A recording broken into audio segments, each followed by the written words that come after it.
We will now proceed to the unveiling of the digital plaque for the launch of the second phase of the RuPay card. For this, I have the honor to request His Excellency Shri Narendra Modi, Honorable Prime Minister of India, and His Excellency Dr. Lotte Singh, Honorable Prime Minister of Bhutan, to jointly unveil the digital plaque.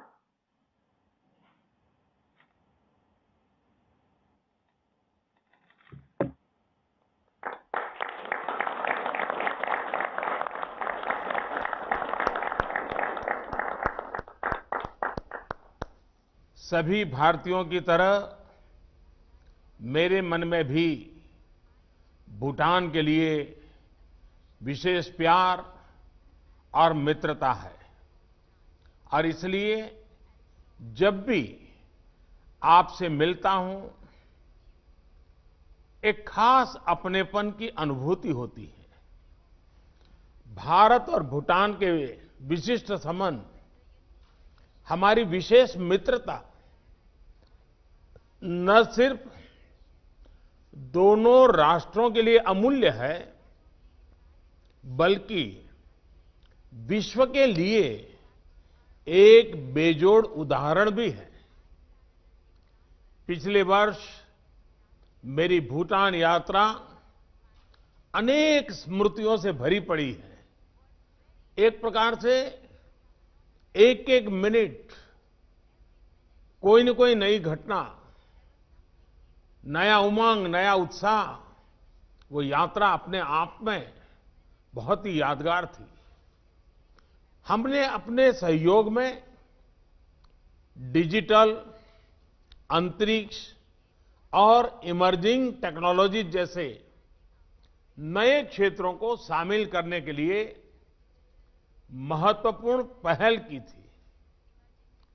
21वीं सदी में दोनों देशों के बीच और विशेषकर हमारी युवा पीढ़ी के लिए ये कनेक्टिविटी के एक प्रकार से नए सूत्र होंगे। मेरी भूटान यात्रा के दौरान हमने दोनों देशों के बीच रुपे कार्ड परियोजना के पहले चरण की शुरुआत करी थी। इससे भारतीय नागरिकों को भारतीय बैंकों द्वारा जारी किए गए कार्ड से भूटान में भुगतान करने की सुविधा मिली थी। मुझे ये जानकर खुशी है कि भूटान में अब तक 11,000 सफल रुपे ट्रांजैक्शन हो चुके हैं। अगर कोविड-19 महामारी न होती तो ये आंकड़ा अवश्य ही इससे भी बहुत अधिक होता। आज हम इस महत्वाकांक्षी परियोजना का दूसरा चरण शुरू कर रहे हैं और इसके साथ हम रुपे नेटवर्क में भूटान का एक फुल पार्टनर के तौर पर स्वागत करते हैं। इस उपलब्धि के लिए जिन भूटानी और भारतीय अधिकारियों ने परिश्रम किया है, मैं उन सभी का अभिनंदन करता हूं। आज के बाद भूटान नेशनल बैंक द्वारा जारी किए गए रुपे कार्ड्स के कार्ड धारक भारत में 1 लाख से अधिक एटीएम और 20 लाख से अधिक पॉइंट्स ऑफ सेल टर्मिनल की सुविधा उपयोग कर पाएंगे। मुझे विश्वास है कि इससे भूटान के यात्रियों को भारत में शिक्षा, स्वास्थ्य, तीर्थयात्रा या फिर पर्यटन में बहुत सहूलियत रहेगी। इससे भूटान में डिजिटल ट्रांजैक्शन बढ़ाने में भी मदद मिलेगी। पिछले कुछ वर्षों में भारत में डिजिटल ट्रांजैक्शन में बढ़ोतरी से करोड़ों लोगों के जीवन में बदलाव आया है। एक्सेलेंसीज, फ्रेंड्स, स्पेस सेक्टर हमारे बीच कनेक्टिविटी को मजबूत करने के लिए एक बहुत ही महत्वपूर्ण एक दूसरा क्षेत्र है। भारत ने स्पेस टेक्नोलॉजी का उपयोग सदैव विकास के उद्देश्य की पूर्ति के लिए किया है। भारत और भूटान इस उद्देश्य को साझा करते हैं। पिछले वर्ष मैंने भूटान में साउथ एशिया सैटेलाइट के उपयोग के लिए ग्राउंड अर्थ स्टेशन का उद्घाटन किया था।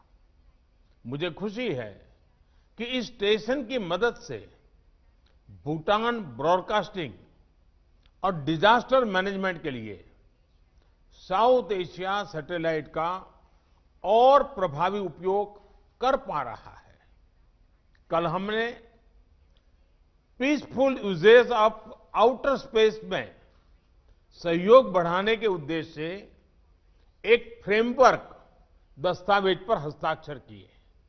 इससे दोनों देशों की विभिन्न संस्थाओं के बीच सहयोग का मार्ग प्रशस्त होगा।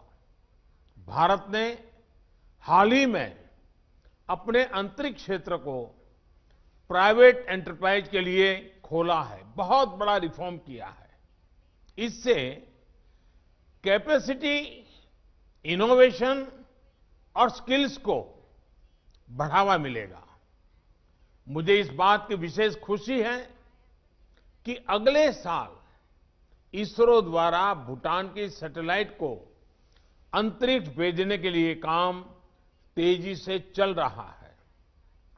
इसके लिए भूटान के 4 होनहार युवा स्पेस इंजीनियर्स दिसंबर में इसरो जाएंगे। मैं इन चारों नौजवानों को अनेक अनेक शुभकामनाएं भी देता हूं।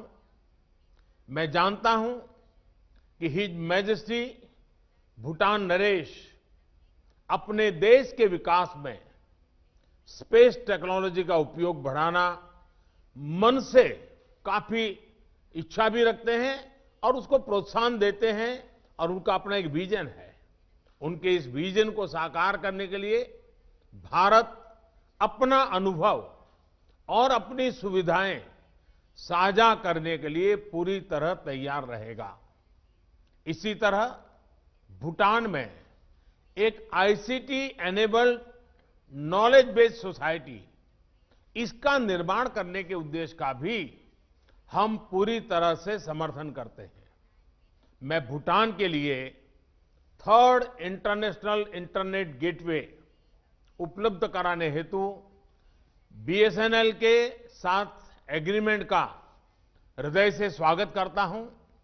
एक्सेलेंसीज, फ्रेंड्स, वैसे तो अच्छा होता कि अगर हम इस खुशी के अवसर पर व्यक्तिगत तौर पर मिलकर के, साथ में मिलकर के एक समारोह के स्वरूप में इस अवसर को मना पाते, लेकिन कोरोना के कारण वो संभव नहीं हो पा रहा है। लेकिन अगर दूसरी तरफ देखें तो एक तरह से यह उचित भी है कि टेक्नोलॉजी के क्षेत्र में इन इनिशिएटिव्स का उल्लास भी हम टेक्नोलॉजी की ही मदद से बना रहे हैं। भूटान की जनता और सरकार ने कोविड के संकट से निपटने में जो धैर्य और अनुशासन दिखाया है, मैं उसका अभिनंदन करता हूं और आप सभी के अच्छे स्वास्थ्य और सफलता की मेरी तरफ से 130 करोड़ हिंदुस्तान वासियों की तरफ से मैं आप सबके लिए उत्तम स्वास्थ्य की और सफलता की कामना करता हूं।